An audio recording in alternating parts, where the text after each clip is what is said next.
all about the future of humanity with someone I think is incredibly positioned to speak to such matters, because he's been diving into humanity and what's next for us in consciousness and what we're capable of, and what we're capable of together for literally decades upon decades. And so we're going to bring him on now.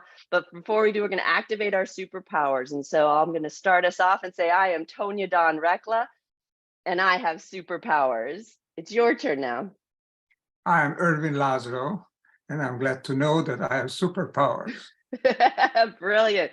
Ervin, you are a longtime guest on this show. This is our third episode together, and we so appreciate you being part of this network and the work that you've contributed to the world. I mean, nominated for the Nobel Peace Prize, multiple Peace Prize winners, honorary doctorates in a number of countries, in your work for humanity. And so when we talk about co-creation, what does that look like to you? You've chosen to live in a very different way than a lot of people, diving into things that affect all of us. Why? How did you come to this? Why you, and how did you get here? Well, I happen to live at a historic moment, at a juncture when the future of humanity will be decided.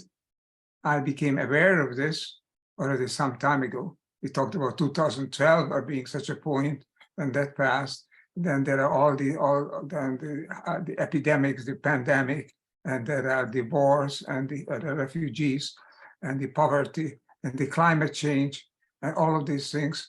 And it's piling up.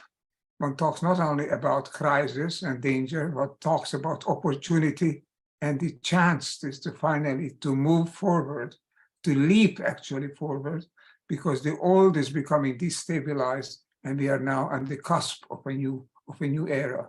I became aware of this, and that is something, of course, you can't refuse to serve, to be in the service of, to change, to transform while there is time, because now there is the time, and now we must transform to survive.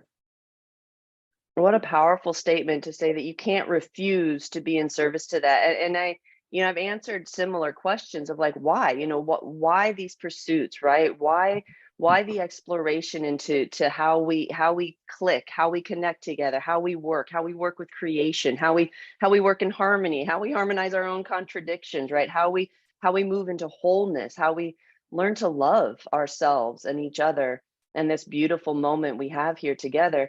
And so the idea of coming into awareness of that, and then almost this compelling nature of that to shine, right? And you've shined, you've written books, you've shared the words with humanity. As you look forward into what's next for us, what can we do to carry on with this brilliant work that you have so tirelessly started on our behalf? Well, I'm just doing what comes to me. I mean, I feel that I have a service to perform, and I do it to the best of my ability. I'm not inventing anything. I'm following which is a survival imperative, which is, by the way, the title of my newest book, which will be published next month, Survival Imperative. I think that is what is in front of us, a new imperative: evolve or disappear, evolve or go, or leave the scenes of history. I think we can evolve. And once we learn how to evolve consciously, how we master conscious evolution, then we are over this cusp. Then we are to a new level of living, of existing on the planet Earth, on a conscious level, not only at the mercy of chance, the mercy of myriad interactions in the biosphere, in the universe as a whole, but by being conscious of what we are doing and consciously promoting, going forward, becoming one with the evolution that's unfolding on the planet, becoming one with each other, which is the evolutionary imperative in front of us.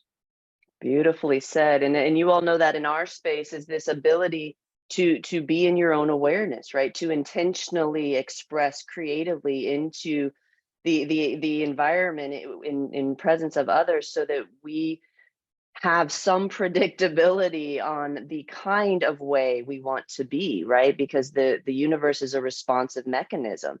And so both it creates responses in us, but we create responses from it. And so there's this kind of beautiful harmonizing dance that we do in this. And so we're going to jump into this concept of survival. And in our world, we talk about reimagining the survival programs, right? Integrating those so that we're no longer operating from that survival paradigm, but to your point, moving into a place of much more conscious awareness of that free choice, of free will. And so we're going to touch on that when we come back from the break.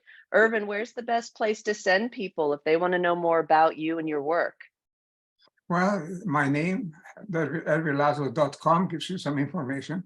There's a Laszlo Institute of New Paradigm Research, the LINPR. And there are my latest books, the latest 2 books that are coming out this year, The Survival Imperative and The Upshift Explorer. So the Survival Imperative will be available in about 2 weeks' time. So it's very, very new.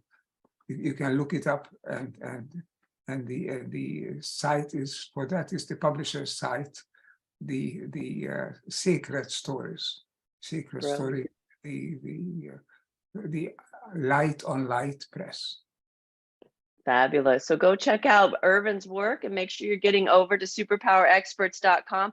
If you want to know what it looks like to turn your lifetime journey into the journey of a lifetime, folks, there are advanced courses. There's all kinds of fun stuff we get to play in when we choose to become consciously aware of ourselves, others, and the world around us. Play in those worlds. It's a lot of fun. Stay tuned. We're going to be right back because Ervin Laszlo is here talking all about the future of humanity, and you're not going to want to miss a moment of this, folks. Stay tuned. We'll be right back.